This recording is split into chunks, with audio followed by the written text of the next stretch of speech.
Blessings to you all, viewers and subscribers. I know you all must have seen these videos and the saga about Richie Stevenson and this Chinese woman and Tanya Stevenson and all this rape accusation. People, I have been waiting on Richie Stevenson to come out and say something. Now, people, he is here saying that the allegations are not true. That one is for business and he didn't say about the other one, which is obvious. It's the other one with Tanya Stevenson. Now, people, I want you to listen to him and listen to this Chinese lady, Miss Elaine. Tell me your thought on this, people. Pick sense out of nonsense. Is Richard Stevenson, aka Richie Stevens, and I'm here today to address some allegations that you might see going around about me. Initially, I said I wasn't going to say anything, but now I think I owe it to my family, to my friends, and to my fans to come out and set the record straight. Miss Elaine Lim came out on social media and made some allegations against me. Some of what she said is true. But I am here to tell you what is true. One, she was on tour with me in Australia in 2019.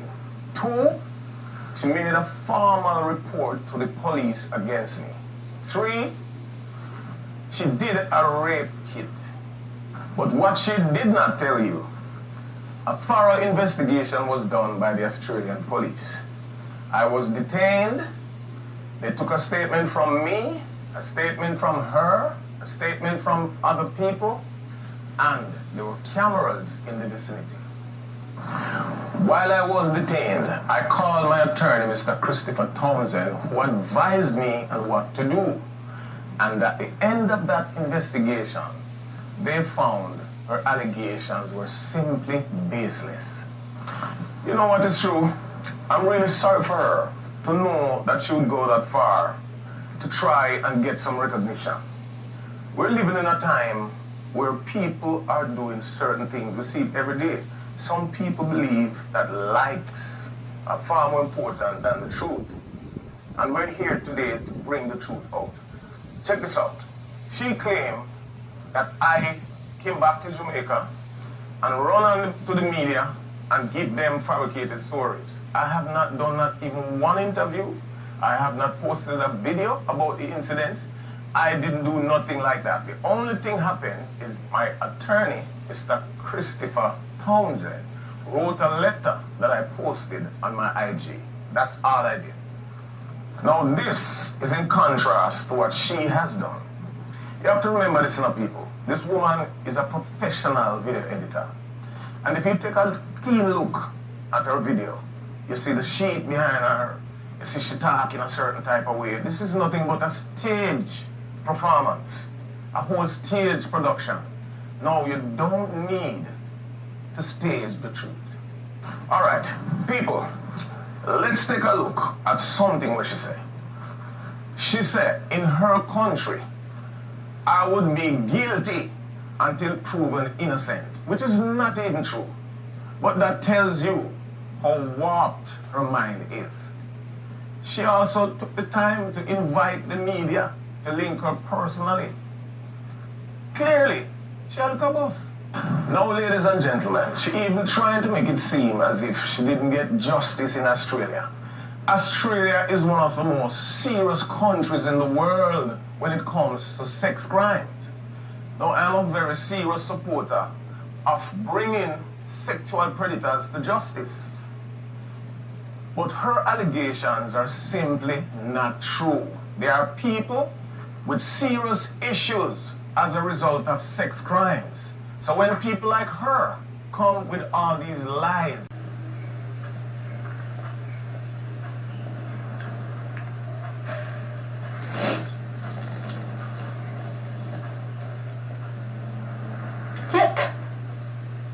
on the Jamaican media, if you search Jamaican artist rape Australia, Right there. There was zero consideration of the fact that he just did that to me with no remorse whatsoever. When visibly I said no, verbally I said no, stop it. You're hurting me. Ignored. Blatantly ignored.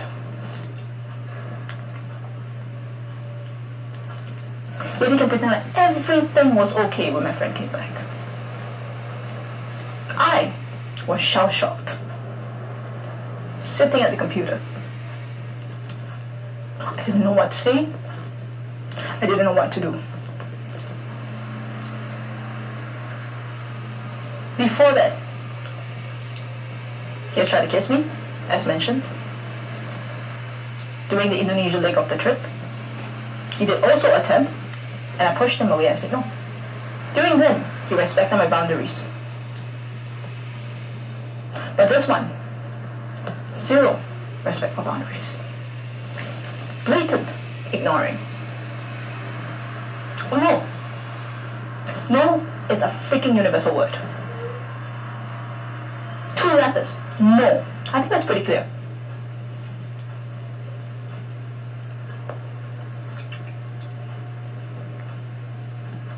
So yeah. You did that to me.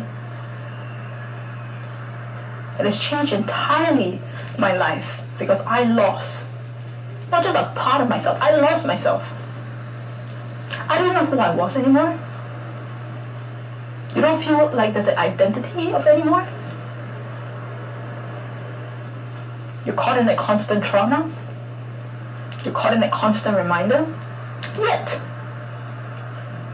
here you are, saving your skin on the media, saying that the allegations are not true. What allegations? We didn't call you. You called yourself out.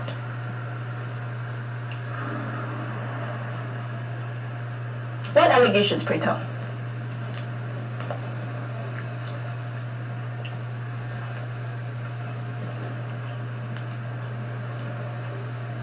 If you have heart, then you should be upfront, admit your mistake, and tell people what you've done. Not hide behind like a coward. Not run to the media immediately and spread false news. Journalists, isn't it your duty to actually fact check before you report? All the things that I've spoken here are facts. They were in the police report. They were publicly shared. If you want to look for it, it's there.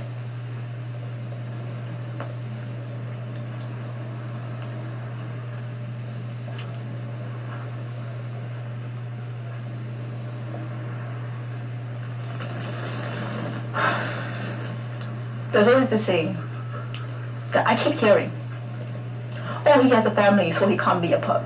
And this is precisely why there's so many of such cases.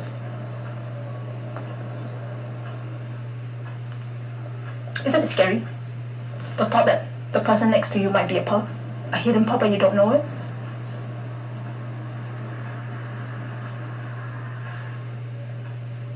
I don't trust justice by criminal law, because in Australia, it is innocent until proven guilty.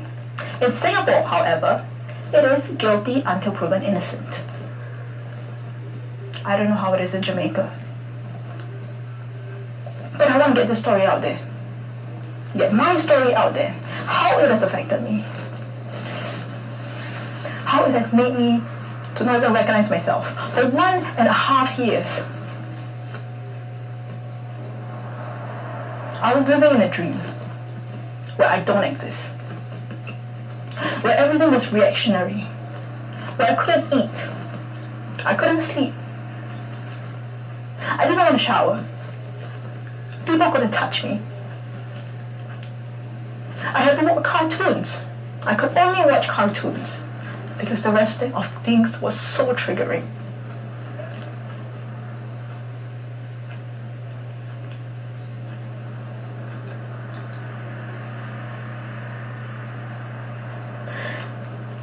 let me tell you this. So many times, I've thought about killing myself because I didn't know how it was going to work. I prayed for justice.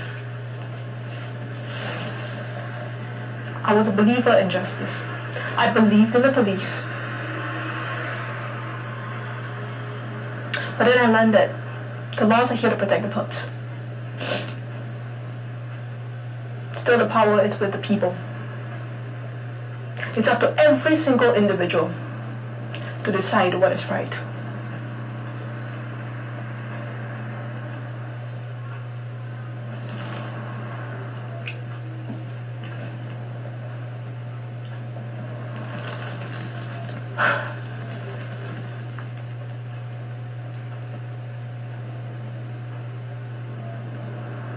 I don't know whether there are any other people who might be victims. Under his hand, I don't expect you to come forward and say anything. This is my choice. And the only thing I'm doing is honoring my own choices. To upfront and call him out.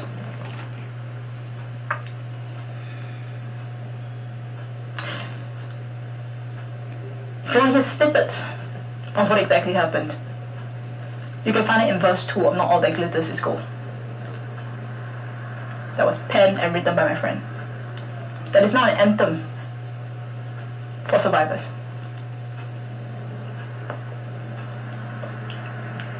Let's not talk about Me Too. Let's just talk about this very horrible concept of how many people are pups in disguise, of how many cases I've heard,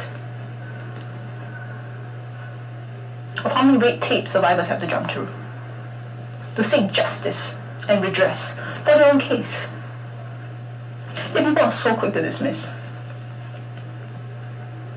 Either say this person dressed slutty, or this person is a seven-way or promiscuous. Sorry. Well, I'm none of that. I'm a straight who wanted to really grow reggae, the scene in Asia, to represent Jamaica proper because she loves Jamaica. The many, many things that you put on the line, that you've affected the lives of so many of my loved ones. It's also one of the reasons why I'm coming out to say this right now. A simple assault does not only affect the survivor. It never does.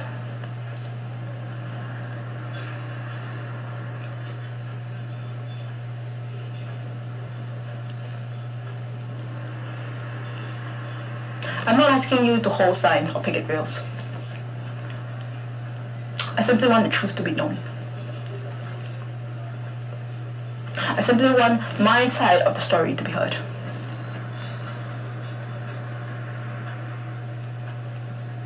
And to come forward and tell you that all of the things that he has accused or alleged that we actually did, with Chinese girls wanting money, with this, with that, not true. My friend organized the tour. She herself is her own established artist. No need clout. No clout needed. I have a life. I'm not some roadie on the road.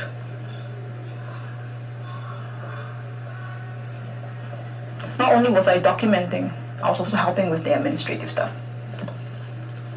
I was very much a part of my friend's team. We trusted you. I drew my boundary with you by calling you uncle. Because clearly, uncle means, yes, I acknowledge you're there, but you cannot touch me. I do not love you.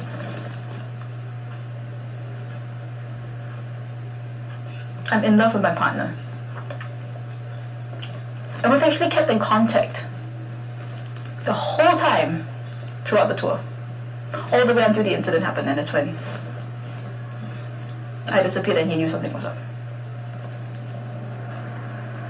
You have a family.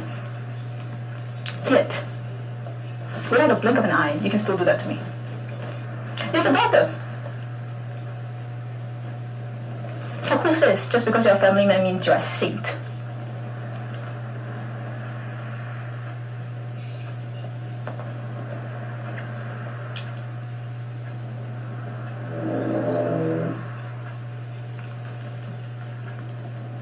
These are just the things that I want people to think about.